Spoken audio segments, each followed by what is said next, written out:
இல்லையில் காலியோடி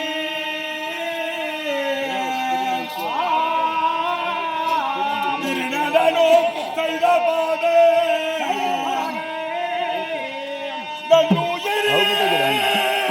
பாடவிக்கு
என்ன சொல்ல போகிறாய்?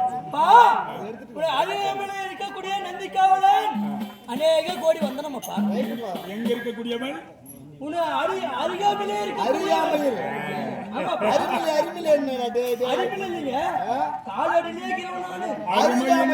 அருமை என்றாலும் பெருமைத்தான்.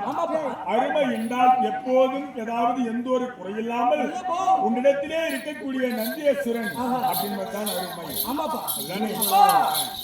உனக்கு ஊதுபத்தி எங்க வச்சிருக்கிற பாத்தியா? கீழே மண்ணுல வச்சா பாவம். சாமி மண்ணுல வைக்க கூடாது. நான் அதனால தலையிலே வச்சுட்டு வந்துக்கிறேன். ஏனென்றால் புகை பறப்பது மேலே கல்லாருக்கும் தெரியணும், கீழே என்ன தெரியாது. அப்படியா இருந்தாலும் நந்தியேஸ்வரா இவ்வளவாக வந்திருக்கின்ற போது என்னை பார்க்கும் அளவிலே உன் 2 நேரத்தில் பார்க்கும் போது எப்படி தோற்றமடைகிறது? கடவுளே வந்திருக்கும் போல் தெரிகிறது. ஆனால் நான் கைலாய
இருக்கின்ற போது அம்மாப்பா நான் யாரு, கடவுள் எந்த நாட்டை சேர்ந்தவன் சேர்ந்தவன் என்பது எனக்கு தெரியும்.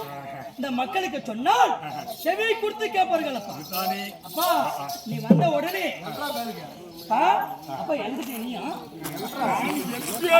அப்பா நீ வந்த உடனே ஒரே ஆளு கூட சவுண்ட் இல்லாத ஏமா ஏன் குடும்ப கட்டுப்பாடு பண்ணிருக்குதா ஏமா தயவு செஞ்சு சொல்றேன் மனது படப்பட மனவாளத்தில் நின்று படுத்துக்காங்க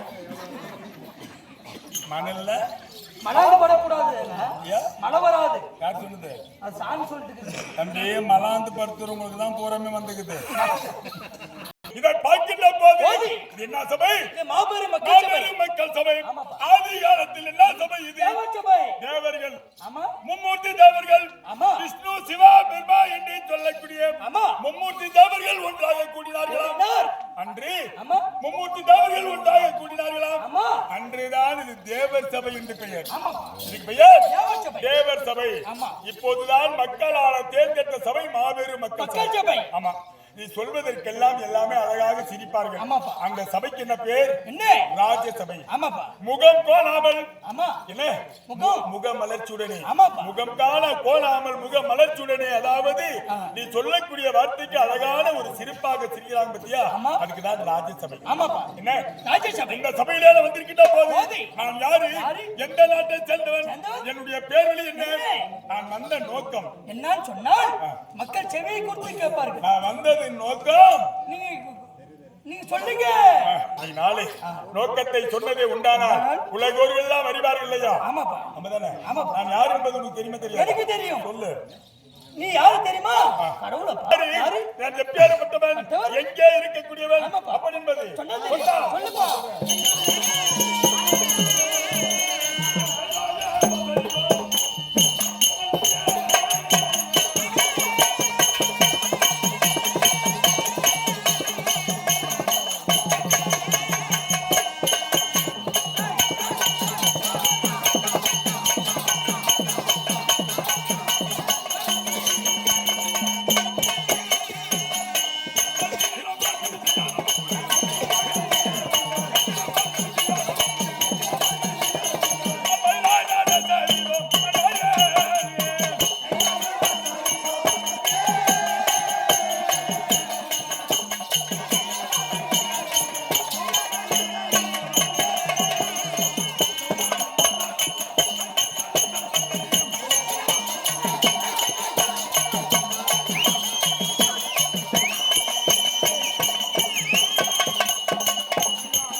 தெரியுமா? என்ன பேர்? நான் இருக்கக்கூடியது நாடு கிடையாது. என்ன நான் இருப்பது நாடு கிடையாது. எல்லாருக்கும் நாடு இருக்கும். ஆமாப்பா. எல்லாருக்கும் ஊர் இருக்கும். சிவபெருமானுக்கு நாடு இல்லை, ஊரு கிடையாது. நான் இருப்பது கிரி. இருப்பதோ கிரி. கிரி கிரி. ஆமா. கிரி என்றால் என்ன? என்ன என்ன என்னப்பா? கோபுரம் மலை. கோபுரம் கிடையாது, மலை. ஓ கல்லுமலை. கல்லுமலைன்னு சொன்னா இல்லப்பா. கல்லுமலை என்பது என் மகனுக்கு. அதான் தேவடை கூட்டான்னு கிரியாது. நல்ல வார்த்தை வராத உன் வாயில் சார். அது தெரிஞ்சு பேசு. கிரி கிரி கிரி மலை. ஒரு இலத்திற்கு இலை, அதாவது ஒரு எழுத்துக்கு விடை கேட்டாலும் சொல்லுவேன். ஆமாப்பா. என்ன கல்லு மலை என்பது என் மகன் முருகனது. ஆமா கருதே முருகன் முருகன். ஆனா எனது மலை என்ன? என்ன மலை? கைலா மலை என்று சொல்லக்கூடிய கைல மலையை பீடமாக வந்து வரக்கூடிய என்னுடைய பேர் என்ன தெரியுமா? 2019 நேத்திரம் படித்த என் பேரு தான் பரமக்கடவுள். அப்படி ஒரே பள்ளிகளை தட்டி போடுவோம். யாரும் கூட ஏமாத்திட்டு வந்துக்கிறேன். எத்தனை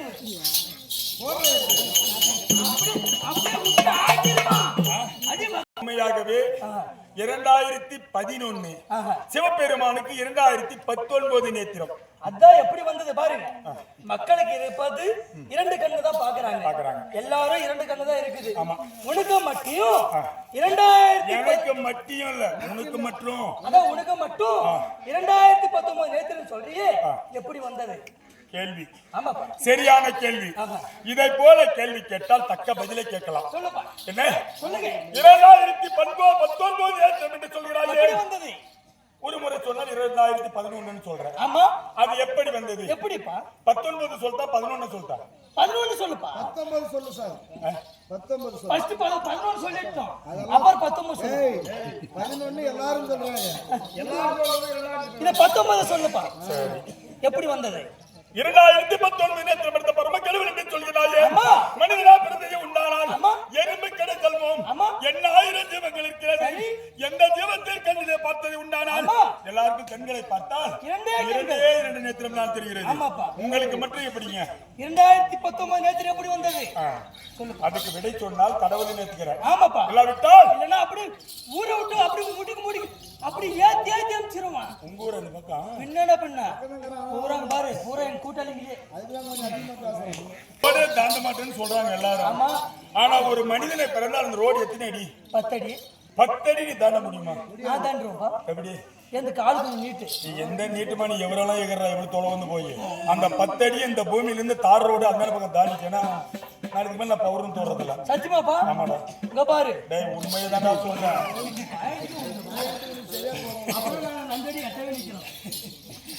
சரி சொல்கிறேன். சொல்லுப்பா. மனிதாக பிறந்ததே உண்டானது என்று நேர்த்திருந்தான் சாமி. ஆமா, உங்களுக்கு மட்டுமே படி வந்தது என்று சொல்கிறாயே. சிவபெருமானுக்கு சிரங்கள் 5. சிவபெருமானுக்கு சிரங்கள் 5.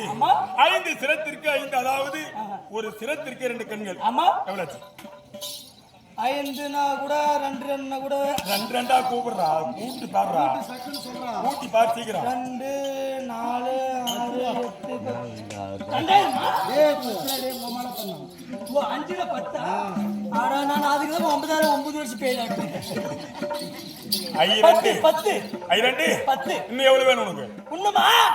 எனக்கு 10 போஷனா இன்னும் வந்து 2009 வேணும். இதை சொல்லணும். 9 தான் உனக்கு பிடிக்கும். 9 வீட்டுல வச்சிருக்க ரூம்ல. யாருக்கு 5 சிரத்திற்கு 5, அதாவது 2 கண்கள். 10 கண்கள் முடிந்தது சிவபெருமானுக்கு. அதாவது ஜடாபாகத்தில் இருக்கக்கூடிய அதாவது கங்கை ஒருவன். கங்கைக்கு ஏன் கங்கையை சிவபெருமான் வைத்திருக்கிறார் தெரியுமா? சொன்னால் தெரியும். சிவபெருமானுக்கு உஷ்ணங்கள் ஒதுக்கும். உஷ்ணம் என்பது ஜாஸ்தியா இருக்கும். அந்த உஷ்ணத்தை குறைப்பதற்காக யாரு அவருக்கு வந்து பூஜை செய்வார்கள்? யார் செய்வாங்க? பெண்கள் தான். ஆமா, நம்ம பெண்கள். எந்த பொம்பளைங்கன்ற பிருந்தாவனம் என்று சொல்லக்கூடிய பிருந்தாவனத்திலே வாழக்கூடிய தேவக்கன்கள் 7 பேர்கள். அந்த 7 தேவக்கன்களாகப்பட்டவர்கள் அந்த சிவபெருமானுக்கு பூஜை செய்ய வேண்டுமானால் அவர் செய்யக்கூடிய நேரம் எது? அந்த நாள் எது? அமாவாசைக்கு 15வது நாள். என்ன நாள்? அமாவாசை 14. ஆமா. எவ்வளவு கொடுக்குறீங்க காலையில காசு? பௌர்ணமி நாள், பூர்ண பௌர்ணமி நாளிலே அந்த பிருந்தாவனத்திலே பெண்களாகப்பட்டவர் 7 கன்னிமார்கள். அந்த 7 கன்னிமார்களும் பிருந்தாவனத்திலே போய் அந்த அதாவது நல்ல நேரத்தில் கொண்டு வந்து பூஜை செய்ய வேண்டும் என்று சொல்லி எனக்கு வந்து பௌர்ணமி நாளிலே பூஜை செய்வார்கள். என்ன பௌர்ணமி நாள்? ஆமா. அந்த பூஜை செய்கின்ற வேளையிலே நான் இருக்கும் இடம் மலை. ஆமா, அந்த மலையில் தண்ணீர் கிடைக்குமா? கிடைக்காது. ஆமா, கிடைக்காது. அவ்வேளையிலே தலையிலே இருக்கக்கூடிய கங்காதேவி ஒருவர் இருக்கிறார். அந்த கங்காதேவி தண்ணீரை பாசுவார். தண்ணி பூஜை. அங்கிருந்து உடம்பெல்லாம் தண்ணீர் பாயும். அங்கிருந்து பாதத்திலே தண்ணீர் கொட்டியதே உண்டானால் அந்த பிருந்தாவனத்திலிருந்து மலர்களை கொண்டு வந்திருக்கிறார்கள். பத்தியா? யாரு? அந்த 7 தேவி கன்னிகள். அந்த கன்னிமார்களாகப்பட்டவர் பூஜை செய்வது. எனக்கு அந்த பூஜை என்பது அந்த ஒரு நாள் எனக்கு செய்யாத போனதே உண்டானால் எனக்கு உஷ்ணம் அதிகமாகிவிடும். அங்க அதிகமானால் கண்கள் எல்லாம் எரிந்து எனக்கு ஏதாவது மெய்மருந்து நான் நிற்பேன். அவ்வேளையிலே என்ன செய்வாள்? கங்காதேவி ஆகப்பட்டவள் நேராக நின்று உன்னை நான் காப்பாற்றுகிறேன் மன்னா என்று சொல்லி உஷ்ணத்தை தண்ணீர் விட்டு குறைப்பார். அந்த கங்காதேவிக்கு 2. எவ்வளவு? 12 ஆச்சு. 12. ஆமா. எந்த காலத்தில் இடைப்பிரியாம இருக்கக்கூடிய உமா மகேஸ்வரி பார்வதாம். ஆமா. பார்வதாவுக்கு 2. ஆமா. 14 ஆச்சு. 14. ஆமா. அக்காலை ஏறுவான். எந்த கால? ஏன் சந்தேகம்? எந்த கால ஏறுறீங்க? டேய் அப்பா அக்கா மேல ஏறல, அக்காலை ஏறுவான். அக்காலை காலை அம்மானை கை பிடிப்பான். எந்த மலை கை பிடிக்கிற? சொக்கால மீது ஏறுவான் சொக்கினவன். என்ன சொட்டாலே சொக்கினவன் என்று சொல்லலாம். ஆமா. அந்த சொக்கி அதை எடுக்கும் போது தவறி வாயாகப்பட்டது மண்ணில் விழுந்ததாம். ஆமா. அப்ப நக்கினாராம். அப்ப நக்கினவன் என்று ஒரு பெயர் உண்டு. அப்படியே நீதான் சாமி நக்கணும்னா ஆமாடா. அதான் கேட்டாங்க கூட யார் நக்கணும் யார் நக்கணும்னு. ஏமா எல்லாம் பார்த்து இவர்தான் நக்கணும். என்ன அக்காலை என்று சொன்னேனே. ஆமா. அக்காலை என்றால் பசுமாடு. பசுமாடு. அக்கா மேல நீ கேட்டியா? அது இல்ல, கதையை கரெக்டா கேட்டீங்கன்னா அதோட விளக்கங்கள் தெரியும். அக்காலை என்றால் காலை என்றால் பசு மாடு. அந்த பசு மாட்டுக்கு 2 கண். 14 ஆச்சு. 6. ஆனால் மான் பக்கத்தில் இருக்கிறது. ஆமா. அதான் அக்காலை மீது ஏறி ஏறி என்ன பக்கத்தில் இருக்கக்கூடிய மானுக்கு 2 கண்ணு. ஆமா. எவ்வளவு ஆச்சு? 16 17 ஆச்சு. 18 ஆச்சு. 18. 18. இன்னும் எவ்வளவு வேணும் உனக்கு? 2001 வேணும். 1 வேணும். 2001. ஆனால் என் நெத்தியில இருக்கிறது இந்த நெத்தி கண்ணு. இந்த நெத்தி கண்ணு எனக்கு நான் பிறக்கும் போதே பிறந்த கண் கிடையாது. உமா மகேஸ்வரி பிறக்கும் போது உமா மகேஸ்வரிய நெத்தியில் பிறந்தது. கணவனுக்கு 1 கண் குறையாக இருந்து மனைவிக்கு 1 கண் மேலாக இருந்தால் கணவனுக்கு பேர் அதிகமா இருக்குமா மனைவிக்கு பேர் அதிகமா இருக்குமா? 1000 ரூபாய் நீ தாஸ்தியா வச்சிருங்க. நான் 500 வச்சிருக்கேன். தாஸ்தியா இருக்கிறவங்க பேரா கம்மியா இருக்கிறவங்க பேரா? தாஸ்தியா இருக்கிறவங்க தான் பேரு. அப்போதான் என் மனைவிக்கு 3 கண் இருந்தது. அந்த 3 கண்ணாக இருந்ததை கணவனுக்கு தர வேண்டும் என்று சொல்லி அவன் நெத்திலே இருந்த கண்ணை பிடுங்கினால் எனக்கு பரிசாக என் நெத்திலே வைத்தார். அந்த நெத்தி கண்ணு எரிக்கேன். ஏன் எரிக்கேன்? கேள்றா ஒண்ணு. இந்த நெத்தி கண்ணை பிடுங்கினால் பத்தியா ரத்தம் பீரிட்டு வருகிறது நெத்தியில இருந்து. ஓடி போல உடனே என் மனதை கை கட்ட விரலை வைத்து அந்த ரத்தத்தை அடிக்கினேன். அப்பதான் அது பொட்டாய் போச்சாங்க. அதான் அந்த குங்குமம் வைக்கிறாங்க பாரு. ஆமா. பெண்கள் அப்பதான் அவளுக்கு குங்குமக்காரி பட்டம்மாள். அப்ப நின்று நான் அந்த ரத்தத்தை அடிக்க காரணத்தினால் அதாவது அந்த ரத்தம் கொதித்து வந்தது பத்தியா அதான் எரிக்கன் ஆயிடுச்சு. ஓ அதுக்கு. ஆமா. அவளுக்கு நெத்தி இருந்தது. அவளுக்கு குளிர்ச்சியா கொடுத்து எனக்கு குளிர்ச்சி கொடுத்தால் கங்காதி. இந்த நெத்திக்கண்ணு 1 எவ்வளவு ஆச்சு? 11 ஆச்சு. 2000. ஜடாபாகத்தில் இருக்கக்கூடிய கங்கைக்கும் இந்த சிவபெருமானுக்கும் இருவருக்கும் எம்பெருமானத்தோடு விழுந்தாலும் மேலவே விழக்கூடாது என்று ஆதிசேஷன் ஆகப்பட்டவன் சிரத்திலே அமர்ந்திருக்கிறாரே. ஆதிசேஷனுக்கு சிரங்கள் 1000 ஒரு சிரத்திற்கு 1000 கண்ணு. ஆமாங்க. ஒரு சிரத்துக்கு 2 1000 சிரத்துக்கு எவ்வளவு? 2000 ஆச்சு சாமி. 2000. அது ஒரு 2000. இது ஒரு 19 எவ்வளவு ஆச்சு? அப்பா 2019 உங்களுக்கு அப்படியே இருக்குது மனுஷன். இப்பதான் சொன்னி பொய் சொல்ற கடவுளே என்ன இல்ல நான் தப்பா பேசிட்டு உடனே உனக்கு காலை கூட பிடிச்சி மனுஷனப்பா காலை பிடிக்கணும்னு சொல்லி கீழே தள்ளி என்ன பேர் இப்பதான் சொன்னாங்க பக்கத்து கொடுக்காரான்னு. அப்ப நீ சொன்னதான் எழுவோம். இப்படி எல்லாம் சொல்லிக் கொண்டிருக்கின்றேன். மற்றொன்று செய்யுங்க. சொல்லுப்பா.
யாருக்கு நான் வரம் தந்தேன்? யாருக்கு? சிவபெருமான் நல்லவரா தீமையானவரா என்று ஆமா. உலகத்திலே யாருமே அறியாத இருந்தாலும் ஆமா. ஆனால் ஓரிடத்தில் சிவபெருமானுடைய வரத்தை நீ காணலாம். ஆஹா. எங்கே? ஏ. முச்சந்தமாபுரி பட்டணம் என்று சொல்லக்கூடிய ஆமா. அந்த உச்சந்தமாபுரி பட்டணத்தை ஏய். அந்த ஆண்டு வந்தவர் யார் தெரியுமா? யாரு? ரிஷிமார்கள். ரிஷிமார்கள். ஆமா. மிருகண்ட ரிஷியும் ஞானச்சந்திரமும் யாரும்? ஆமா. என்ன? மிருகண்ட ரிஷியும் ஆமா. ஞானச்சந்திரமும் யாரும்? ஆமா. இருவரும் சீரிந்திருப்பாகவே. ஆமா. இப்பதான் சொன்ன போகும்போது பிள்ளைங்களை கலாட் பண்ணாத. குரங்கு யாரும் உச்சந்தமாபுரி பட்டணம் என்று சொல்லக்கூடிய பட்டணத்தில் சீர்திருப்பாக இருக்கின்ற போது பெருமையாக நாட்டை ஆண்டு வருகிறார்களா? பெருமையாக பேரும் புகழாக இருக்கின்றார்களா? அப்படி பேரும் புகழாக இருந்தாலும் அத்தனை செல்வாக்கு உண்டு. ஆமாப்பா. யாருக்கு? அவர்களுக்கு எல்லா செல்வாக்கு உண்டு. ஆனால் ஒரு செல்வாக்கு கிடையாது. ஏன்? மதனை சொற்கள் என்று சொல்லுவதற்கும் ஆமா. மதனை சொற்கள் பிள்ளைகள் பேசுவதற்கும் குழந்தை பாக்கியம் என்பது கிடையாது. ஆமாப்பா. ஏன்? இல்லை. ஆமா. சிவன் கொடுக்காத வரம் சிங்கநாதம் படித்தாலும் வராதாம். ஆமா. சிவன் கொடுத்தாலும் சிவன் கொடுக்காத வரம் சிங்கநாதம் படித்தாலும் வராது. வராது. அப்பர் என்று சொல்லி பிள்ளை பாகமே இல்லை. பெருமையாக இருக்கக்கூடியவர் எல்லாம் பாரு, எல்லாரும் கொஞ்சம் காசு துட்டு வச்சிருந்தா அவங்க சொல்லுவாங்க, போடி என்கிட்ட எல்லாம் துட்டா ஆமா, நான் சரியான பணக்காரன் அப்படின்னு சொல்லுவாங்க. ஆமாப்பா. அதை மாறி இவர்களுக்கு அத்தனை செல்வம் உண்டு. ஆமாப்பா. பிள்ளை செல்வம் கிடையாது. இல்லை கிடையாது. இல்லாத காரணத்தினால் இந்த மதன சொற்கள் என்று சொல்லக்கூடிய பேசக்கூடிய குழந்தைகள் வைத்திருக்கிறார்களே, அவர்கள் எல்லாம் பேசுகிறார்கள் கண்டான். என்ன? ஏ கொட்டி, ஏ மருடி, மறுடி பிள்ளை இல்லாதவர்கள் நீங்கள். ஆமா. பிள்ளை இல்லாதவர்களுக்கு புண்ணிய லோகத்தில் இடம் கிடையாது. ஆமா. இடமே கிடையாது. அப்படி என்று இகழ்ச்சியாக ஞானச்சந்திரமையாரை கண்டு குட்டி மருடி என்று பேசுகிறார்கள். இவரை கண்டு, டேய் பிள்ளை இல்லாத பெரும்பாவி, உனக்கு செத்தாலும் புண்ணிய லோகத்தில் இடம் கிடையாது போ அப்படின்னு பேசுகிறார்கள். இதை கண்டார் கணவனும் மனைவியும் இருவரும் கண்ணீர் விட்டு அழுகிறார்களாம். அப்படி அழுந்திருக்கின்ற வேளையிலே பார்த்தார், இப்படி நாம் இருந்தால் ஆவாது, நாம் இதற்கு மீது உயிரோடு வாழவே கூடாது. அப்படி என்று ஞானச்சந்திர அம்மையாரும் மிருகண்ட ரிஷி இருவரும் கைலமலைக்கு செல்லலாம், சிவபெருமானத்திலே வரம் பெறலாம். கொடுத்தால் வரும், இல்லாவிட்டால் அந்த உயிரை எடுக்கட்டும். கொடுத்தால் வரம் கொடுக்கட்டும், உயிரை எடுக்கட்டும். அப்படி என்று சொல்லி அவர்கள் இருவரும் வந்து மலையடியிலே கைலமலை அடியிலே அமர்ந்து கொண்டு கடுந்தம மரகரா சிவசிவா கைலாயநாதா என்னை காரும் பரமேசா அப்படி என்று சொல்லி அரகரா அரகரா அரகரா அரகரா என்று தவம் புரிகிறார்கள். பார்த்தேன், கைலமலையில் இருக்கக்கூடியவரை எழுந்து வந்து பாரு என்று சொல்கிறது. அங்கு அந்த மலையை விட்டு கோயிலை விட்டு வெளியே வந்து பார்த்தார். இருவரும் கண்ணிலே ஓடக்கூடிய கண்ணீர் தாரையாக ஓடுகிறது. வெள்ளம் பீரிட்டு போகும்படியாக கண்மூடி தவம் இருக்கிறார்கள். கண்மூடி தவம் இருப்பதுக்கு பெயர் தான் கடுந்தவம். கோயிலுக்கெல்லாம் போறோம் பத்தியா? கோயில் போகும்போது கும்பிட்டு இப்படி சொல்லி மனசுக்குள்ள என்ன நினைக்கிற போது அது உண்மையே நடக்கும். மனசுல ஒண்ணு நினைச்சு கண்ணை திறந்து பாத்திரம் இருக்க கூடாது. கண்மூடி தவம் இருந்தால் கடுந்தவம், அதுக்கு பெயர் கடுந்தவம். நினைத்த வரம் கிடைக்கும். அப்படி வரம் பெறுகிறார்கள். அப்படி வரம் இருக்கின்ற போது ஓடி வந்தேன், அவர்களை கண்டேன். அம்மா கண்ணை துறங்கள், என்னை பாருங்கள், வந்திருப்பது கைலாயநாதன் அப்படின்னு சொன்னேன். வந்திய சுவாமி என்று பாதத்தை வழங்கினார்கள். எதற்காக என்னை நாடு கைலமலைக்கு வந்திருக்கிறீர்கள் என்று கேட்டேன். அப்ப சொல்றாங்க, சுவாமி என்னை நீ காப்பாற்ற வேண்டுமே, ஆனால் எனக்கு சத்தியத்தை செய்து கொடுக்க வேண்டும் என்று கேட்க, நீங்கள் எதை கேட்டாலும் கண்டிப்பா தருவேன், சத்தியத்தை செய்தேன் கேளுங்கள் என்று சொன்னேன். சுவாமி எனக்கு பிள்ளை வர வேண்டும் கடவுளே, பிள்ளை இல்லாத பெரும்பாவே என்று உலகம் எல்லாம் பேசுகிறது அப்படின்னு சொன்னார்கள். பிள்ளை வகம் வேண்டுமே, ஆனால் உங்களுக்கு வயது எவ்வளவு? வயசு எவ்வளவு கேட்கிறீங்க? நான் கேட்டேன். அவர்கள் இருவரும் சொல்கிறார், எனக்கு வயது 60 ஆகிவிட்டது. 60 வயது ஆன பின்பு பிள்ளை வகை பாகியம் கேட்கிறீர்களே, எப்பொழுது பிள்ளை வளர்க்க முடியும்? நீங்கள் பிள்ளை பாகியம் வேணுன்ற சரி, என்னை கோரி கடந்தவன் இருந்ததற்காக கண்டிப்பாக பிள்ளை வர தருகிறேன். எத்தனை பிள்ளை வேண்டும் என்று கேட்டேன். அந்த பிள்ளைங்க மேல உங்களுக்கு எவ்வளவு ஆசை வந்தது தெரியல. 100 பிள்ளைகள் கொடுங்கள் சுவாமி. 100 பிள்ளைகள்? 100 பிள்ளை கொடு என்று கேட்டார்கள். 100 பிள்ளையா? 100 பிள்ளையை தர. ஏனென்றால் நீங்கள் செய்த தவம் ஏற்பட்ட தவம். 100 பிள்ளை தருகிறேன். ஆனா 100 பிள்ளை எப்படி தெரியுமா? கூன் குருடு, செவிடி முண்டு, உடவால் மூக்கில்லாமல், காதில்லாமல், கண்ணில்லாமல், கையில்லாமல், வாயில்லாமல் பிள்ளைகள் கொடுப்பேன் 100. இல்ல அறிவிலும் அந்தஸ்திலும் ஞானத்திலும் சிறந்த குழந்தை ஒன்றியே வேண்டுமா அப்படி என்று கேட்டேன். கேக்கே அந்த அம்மையார் சொல்கிறது, என்ன? இத்தனை நாள் பிள்ளை இல்லாத நான் பிற இருந்து அம்மா கூன் குருடு செவிடு முண்டி மொடவான் என்று சொல்லக்கூடிய பிள்ளைகளை 100 பெற்று வாழ்வதை விட அம்மா அழகான குழந்தை ஒன்று கொடுத்தால் போதும் என்று கேட்டார்கள். அப்படியே ஒரு பிள்ளை தருகிறேன், ஆண் குழந்தை. அம்மா அந்த ஆண் குழந்தை தந்தாலும் அதுக்கு வயது 16 தான் தருவீர். 16 வயசாவே. ஏன் 16? இவங்களுக்கு 60 முடிந்தது. இந்த குழந்தை வயசு 16 எடுத்து போட்டா 76 ஆகி போச்சு. அதற்கு மீது குழந்தை இவருக்கு வளர்க்கணுமா? முடியாது. அப்படி 16 வயது தருகிறேன் என்று வயது தந்தேன். அப்படி தந்த உடனே அப்படியே பிள்ளை பெற்றார்கள், ஆண் குழந்தை பெற்றார்கள். அந்த பிள்ளைக்கு பேர் பக்த மார்க்கண்டையர் என்று பேர் வைத்தார்கள். பக்த மார்க்கண்டையர். ஆமா, அந்த பிள்ளைக்கு பேர் பக்த மார்க்கண்டையர் என்று பேர் வைத்தார்கள். வைத்த உடனே அந்த குழந்தை தாய் வயிற்றிலே இருந்து பிறக்கும் போது 2 கை எடுத்து கும்பிட்டே வருதான் வெளியே. என்ன பக்தியிலே சிறந்த குழந்தை பக்த மார்க்கண்டையர். அப்படி 16 வயது முடிந்தது அந்த குழந்தைக்கு. வயசு முடிஞ்சிருச்சு 16. வயது முடிந்த உடனே தாய் தந்தை இருவரும் ஞானச்சந்திராவும் மிருகண்ட ரிஷியும், மகனே மார்க்கண்டா, இந்த பரமர் கொடுத்த வர உனக்கு 16 முடிந்ததா மகனே? அந்த பரமர் கொடுத்தாரு, அந்த பரமர் கொடுத்த வர 16 முடிந்தது. இந்த ஈசன் கொடுத்த வர 16 முடிந்தது. வெடிந்தால் காலையம்மன் வந்தால் உன்னை கட்டி இழுத்து போய் விடுவான் மகனே.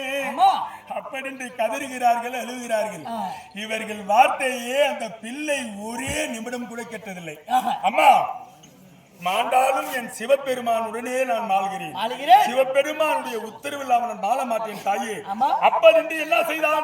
நேராக என்ன செய்தான்? உத்தமர் பட்டணத்தை விட்டு அவன் போன இடம் எங்கே? திருக்கடையூர். அவன் போன இடம் திருக்கடையூர். திருக்கடையூரில் சென்று லிங்கத்தை ஏற்படுத்தி லிங்கத்திற்கு பூஜை செய்து கொண்டிருக்கின்றான் பக்த மார்க்கண்டையர். அப்ப பார்த்தானி அம்மன் 16 முடிந்தது கணக்கனை எடுத்து பார்க்கின்ற போது அவனுக்கு தான் ஆயுள் முடிந்தது. அப்ப 2 யம தூதர்கள் போய் அழைத்தார். நான் வர முடியாது, என்னை யார் படித்தானோ அவர் வந்து அழைக்கிட்டு நான் வரேன் அப்படி என்று சொன்னான். போகவில்லை, யமனே சென்றான். யமனுக்கும் சிவன் தானே என்னை படித்தான், சிவன் வந்து அழைத்தான் நான் போவேனே தவிர நீ அழைத்தால் வரமாட்டீ அப்படி என்று சொன்னான். சொன்ன உடனே இவனுக்கு கோபம் வந்தது. யமனுக்கு எடுத்தான் பாசிக்கையை வீசினான் அங்கே. அப்ப நானும் அங்கே அமர்ந்திருக்கின்றேன். அதாவது கைலமலையை விட்டு திருக்கடையூரில் அவன் பூஜை செய்வதை பார்த்து மகிழ்ச்சி அடைந்து அமர்ந்திருக்கின்றேன். அவன் வீசினானே பாசிக்கையை, அந்த பாசிக்கையை வந்து என் கழுத்துக்கு பட்டுச்சு. கோபம் வந்தது.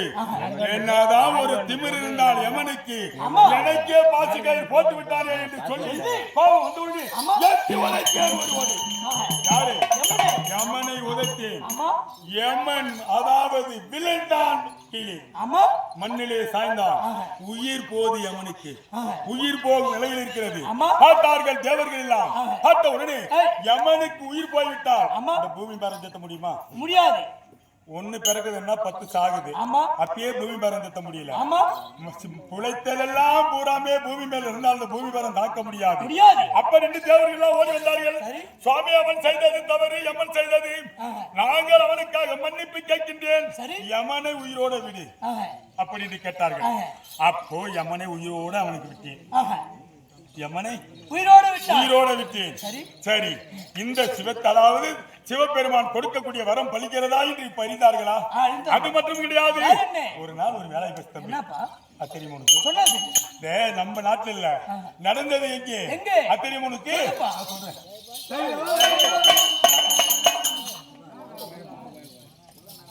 சும்மா கத்துனாங்கள தொண்டுக்க நீதான் கோயந்தாமா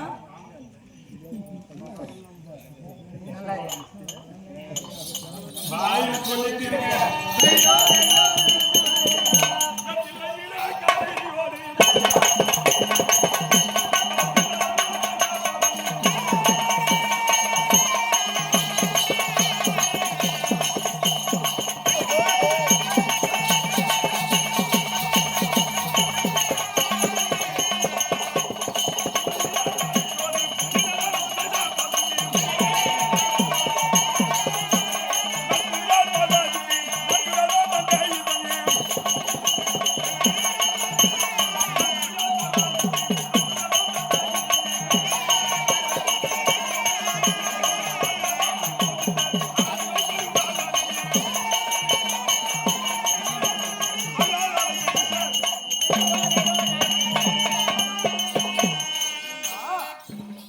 ஒரு திருவிளையாடல் நடந்தது. என்ன? கைலமலையிலே நானும் என் மனைவி உமா மகேஸ்வரியும் சீரும் சிறப்பாக வந்திருந்தோம். ஆமா. அமர்ந்திருக்கின்ற போது ஒரு நிருபம் வந்தது. அங்கு என்ன நிருபம்? அங்கிருந்து எங்கிருந்து வந்திருக்கிறது? எங்கே? தில்லையில் இருந்து. ஆமா. நிருபம் என்ன? சதியும் பதியுடன் அதாவது தில்லைக்கு வர வேண்டும். ஆமா. அப்படி என்று நிருபம். அந்த நிருபத்தை கண்டேன். சரி. கண்டவுடனே ஆமா. தேவர்கள், சக்த ரிஷிகள், சக்த முனிவர்கள் அனைத்து பேர்கள் வரும்படியாக நிருபத்தை கண்டிருக்கின்றார்கள். சரி. இந்த நிருபத்தை கண்டு நம்ம படியளக்கும் கத்தாவா இருந்து நம்ம போகாதிருந்தால் நியாயமில்லை. ஆமா. உமா மகேஸ்வரி தயாராக. ஆமா. தயாராக. ரெடியாவை போகலாம் அப்படி என்று சொல்லி சரி. எங்க எழுப்படுன்னு இப்படி அந்த பக்கம் திரும்பி படிங்க.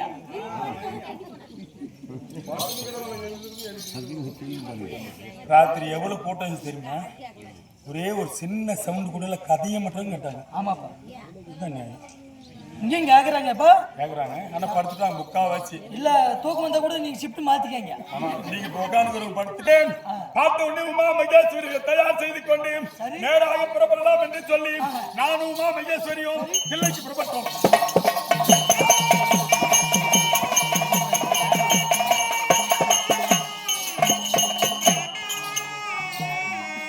அப்படி போய் பார்க்கும் அளவிலே எல்லாரும் உட்கார்ந்துறாங்க. ஆமாப்பா. சக்த ரிஷிகள், சக்த முனிவர்கள், சக்த தேவர்கள், கிண்ணர் கிட்டி மம்மர் என்று சொல்லக்கூடிய அனைத்து பேர்கள் அமர்ந்திருக்கின்றார்கள். எங்களுக்கு சிம்மாதனம் 2 தனியா இருக்குது. ஓ, 2 சிம்மாதனம். ஆமா. சரி. நானும் சென்றேன். அந்த சிம்மாதனத்தில் உமா மகேஸ்வரியும் நானும் இருவரும் அமர்ந்தோம். அமர்ந்திருக்கின்ற போது அங்க கச்சேரி நடக்குதுடா. என்ன கச்சேரி? அந்த இடத்திலே கச்சேரி. 32 தாளம். தாளம். தாளம், தம்பூரை, மேளம், இடிமுரசி, நாகசுராதி, டங்கா, சன்னமேளம், சுத்தாரி, பேரிகை, 32 தாள மேளங்கள் தயாராக முழங்குறது. இப்போ நாம கூட வந்துக்கிற மனுஷங்க. ஆமாப்பா. நானும் நீங்க இங்க ஆடி இருந்த நிலாக்கமா நல்லாக்காது. எதை வச்சு ஆடுறோம்? நம்ம மேளம் பின்னாலுக்கு நாம பத்தியா? ஆமாப்பா. கச்சேரியில் அமர்ந்திருக்கக்கூடிய தாள மேளங்கள் 32 தாள மேளங்கள் இருக்கு பத்தியா? ஆமாப்பா. இவங்களை அதாவது நல்ல முறையில் இருந்தாதான் நம்ம ஆடக்கூடியவர்களுக்கு நல்லா இருக்கும். ஆமாப்பா. அப்போது பார்த்தா இந்த 32 தாள மேளங்கள் வாசித்திருப்பதை செவியில் கண்டால் உமா மகேஸ்வரி சரி எழுந்து ஒத்த காலில் நிற்கிறாளா? ஆமா. நின்றவன் நின்றாலே நின்றவள் கம்மன் நிக்க கூடாதா? அது இல்ல. எழுந்து பேசுறாளா? ஒரு பொம்பளை பேர்பட்ட சபையில் எழுந்து பேசுறா. என்ன என்று இங்க உட்கார்ந்துக்கிறீங்க எல்லாரும். பொம்பளையா இருந்தாலும் சரி, ஆம்பளையா இருந்தாலும் சரி, என்னுடனே சரியாக நாட்டியம் ஆடக்கூடியவள் யாரா இருந்தாலும் சரி, எழுந்து வா. எழுந்து வாடி. பொம்பளை கூப்பிடுறா. எழுந்து வாங்க. ஆம்பளை கூப்பிடுறா. நான் பாக்குறேன். இப்ப கூட பாருங்க பெரிய உட்காந்துக்கிறாங்க கேளு. ஆனா நியாயம்னு உட்காந்து பாருங்க. நியாயத்தில ஒரு இடத்துல உட்காந்து இருந்தா எழுந்து ஒண்ணுக்கு போன கூட பக்கத்துல இருக்கிறவங்க கேட்டுதானே போனோம். கேட்டுதானே போனோம். போகாது இருந்தா அதாவது ஏன் எழுந்து போனா என்ன ரகசியம் பேசுவாங்கன்னு சொல்லி சந்தேகம் வந்துடும். ஆமா தானே? அதுக்காக நான் என்ன பண்ணேன்? நான் வாய் துறந்து ஒரு கடவுளாக இருந்து வாய் துறந்து பேசக்கூடாது. இப்ப செய்யறதுதான் பொண்டாடி செய்யறதே தப்பு. அதில் நம்ம ஆமடியான ஒரு சின்ன தவறு செய்யக்கூடாதுன்னு சொல்லி எதிரில் உட்காந்துக்கிறாரு எங்க மச்சான் கண்ண பெருமான். எங்க மச்சானுக்கு என்ன பண்ண? வாய் துறந்து பேசாமல் கஞ்சாடையை காட்டின. மச்சான், உங்க தங்கச்சி பண்றது நியாயமையா? இது பாரியா? இப்படி கஞ்சாடை காட்டினேன். அடா இந்த ஆளு கவனிக்க கூடாதா? அடாடாடா இதுக்காக என்ன பேர் கேட்டுன்னு உங்க வீட்டுக்காரி கூட நீ ஆடுறதுக்கு ஏன் நீ கேக்குற? எழுது ஆடியான்ட்டாரு என்ன. சரி நான் ஆடுறாளா? முன்னவே எனக்கு வாதுக்கால. அதான் இப்படி வாதுக்கால் அப்படி இல்ல. நீ பெத்துக்கிற ஒரு புள்ள திக்கல் குதி புள்ள, அந்த புள்ளிக்குதான் அந்த காலு. எங்க வாதுக்கால்னா முனங்கால வலிடா. சிவபெருமானுக்கு யம தர்மனுக்கு சில பேர்களுக்கு இந்த வாதக்கால் என்பது உண்டு. சரி. யமனும் தூரம் எடுக்க முடியாது. கைலாய ஈசனும் சேரம் எடுக்க முடியாது. காரணம் என்னன்னா உங்களுக்கு வாதுக்கால. ஆமா. வாதுக்கால இருக்கக்கூடிய மைத்துனர் கண்ணனுக்கு தெரியும். எழுந்து ஆடியான்னு சொல்றது நியாயமாயா அப்படின்னு மீண்டும் என்ன பண்ண? அது இல்லையா நான் சொல்றது உங்க தங்கச்சி எழுந்து பேசுறாளே பரவாயில்ல. மீண்டும் ஒரு கண் அடிச்சேன். கஞ்சாடை காட்டினேன். சரி. அட மீண்டும் சொல்றாரு. அடாடா உன் கொண்டாடி கூடாது கேட்டு கேட்டு எழுந்து ஆடுன்றாரு. திருப்பியும் அவர் சொல்றது சபை பூரா கேக்குது. அப்ப நான் பார்த்தேன் இதுக்கு மேல் நம்ம எழுந்து ஆடாது இருந்தா நம்ம பேர் கேட்டு போயிரும், மரியாதை போயிரும் அப்படின்னு சொல்லி தம்மு பூச்சி வந்து பையன் உட்கார்ந்து பாரு எழுந்த எழுந்து நேரா நின்று ஆ. சும்மாக்கல எழுந்து நின்னா இல்லையா ஏய், மகளா. ஏய், நீ பொம்பளையாடி நீ பொம்பளையாடி சரியான பொம்பளை யாருன்னா என் குலநாட்டியார் வாடி வாடி அட நான் இன்னைக்கோ அவனை கூப்பிடுறேன் ஓ அப்படி யார் கூப்பிடுறேன் ஏன்? தெரிஞ்சுக்கோ இது கூட தேசத்துல பொம்பளைக்கிறாங்க ஆமா ஆம்பளைங்களுக்கு பயப்படுற பொம்பளை என்ன தெரியுமா எழுந்து ஆம்பளை கொஞ்சம் பாஸ்டா பேசுறது ரெடியானா அவ கம்முன்னு போயிருவோம் ஆமாப்பா ஆம்பளைக்கு அடங்காத பொம்பளைங்க இருக்கிறாங்க ஆமா என்ன அடங்காத பொம்பளை. ஆம்பளைங்க உதாரணம் ஏய் என்னடி பேசுற நீ அப்படின்னு சொல்லிட்டா சரி அடோட பேசுறதுக்கு எழுந்துட்டு என்ன சம்பாரிச்சு வந்து போட்டுக்கிறேன் நீ சம்பாதிக்கிறதுக்கு நீ குடிக்கிற சரி வசி எங்களே தண்டிக்கிறதுக்கு எழுந்துட்டுக்கிறியே அப்படி எதிரில் நின்று பேசுவாங்க பொம்பளைங்க அதனால அந்த மாதிரி பேசுறதா பையன் வீட்டுல வீட்டுல வீட்டுக்காரி அடாடா ஞாபகம் தானியா ஆடியா என் கூட அப்படின்ட்டா சரி பாதியா மனுஷரா கோவம் எனக்கு நில்றியாடா நீயா அப்படின்னு சொன்னேன் நின்றால் ஆட்டத்தை ஆடுகிறோம் இருவரும் ஆடுகிறோம் நாங்கள் ஆடிக்கொண்டிருக்கின்ற போது நாங்கள் இருவர் தான் ஆடினோமாம் நாங்கள் ஆடும் போது எங்க ஆட்டத்தை பார்த்து என்னென்ன ஆடிச்சாங்க என்னென்ன? தெரியுமா